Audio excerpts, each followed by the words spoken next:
All right, everyone. Welcome back to a new edition of Future Friday. We're going to switch things up today and do things a little differently. We are so incredibly proud of Amanda Rooksberry, the playwright of the show. And so I've invited her to have a little interview because she is one of the future theater artists that's going to contribute to our industry. And again, we are incredibly proud of her. She has been performing on the Shawnee stage for years, so she's a pro. Just wanted to do a little interview with her. All right, just a question. When did you take an interest in playwriting? Well, I have been writing for literally my whole life.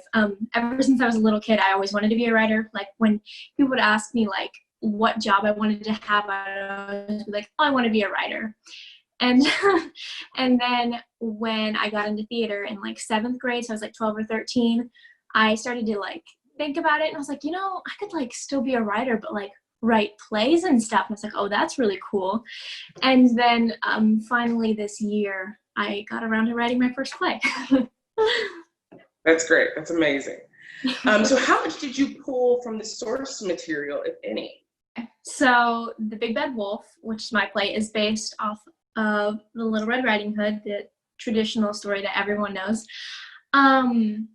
A lot of it, the characters are very much the same. We still have Little Red Riding Hood and the wolf, but they're also very different because now Little Red Riding Hood is grown up and she's more mature and she owns her own flower shop, and the wolf is no longer a wolf. He's a man, Charles Wolfe.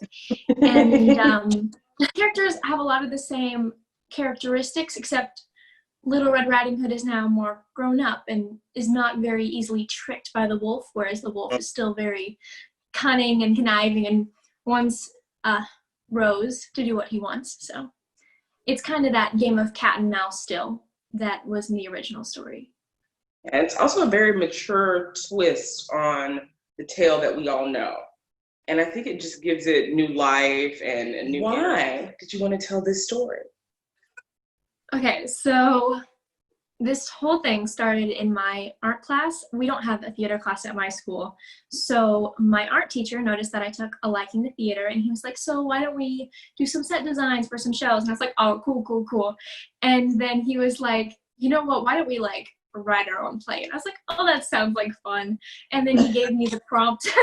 I had no idea how hard it was going to be. He gave me the prompt. He was like, oh, let's like redo a fairy tale, like retell a story. And I was like, okay, cool. So then I was like going through my list and I was like coming up with ideas, and this one came to me, and it was like the Big Bad Wolf, so Little Red Riding Hood, but the Big Bad Wolf is a gangster. And I was like, okay, I vibe with this. and then I tried to find other stories because I knew that this one was going to be a romance, and I didn't want to write a romance. I was trying my hardest not to write a romance. I didn't want to write all that Hallmark stuff, and I was like, I'm not going to do it. And then this one, just everything kept adding on, and this is the story I told. It's the one that came the most naturally to me. Do you identify with the main character, Rose, or any of the other characters? Very much so, yes. I think, well, I've had a lot of people read the script and they're like, you know, Rose sounds a lot like you. And I'm like, I wonder why. But I think both of us have that kind of stubborn nature. We don't want to ask for help a lot. We kind of want to do things on our own.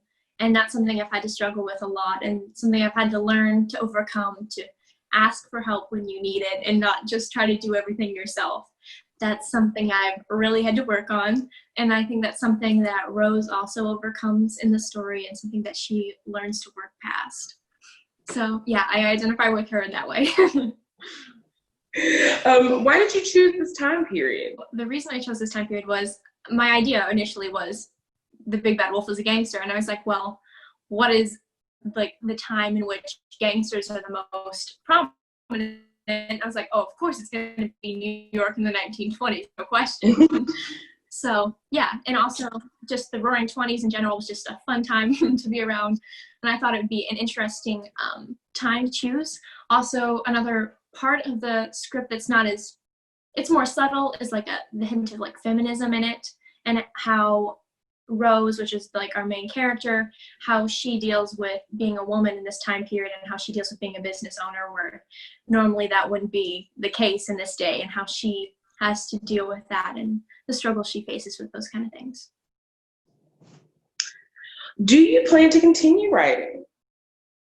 Definitely. Like I said, I've written my whole life, but this was totally different. It was something entirely new, and I love it so much. After this, I've written like a few other small projects. I'm working on other ones, but it's, I think, a bug that like once you get bitten by it, you just keep going. There's no stopping. Okay, so future plans. This is Future Friday. Where are you going to college, and what do you plan to study? I'm going to Butler University, which is in Indianapolis, and I am going to study theater with a dual major in art plus design. So I'm doing a lot of art and a lot of theater. Yes, you are going to be very busy, but it's going to be very rewarding. So, Amanda, tell us why everyone should plug in to our virtual play series and watch The Big Bad Wolf. Well, as we've been saying, it's a reincarnation of an old story, and it's totally different. It's something I don't think has really been explored much. It's different than the original.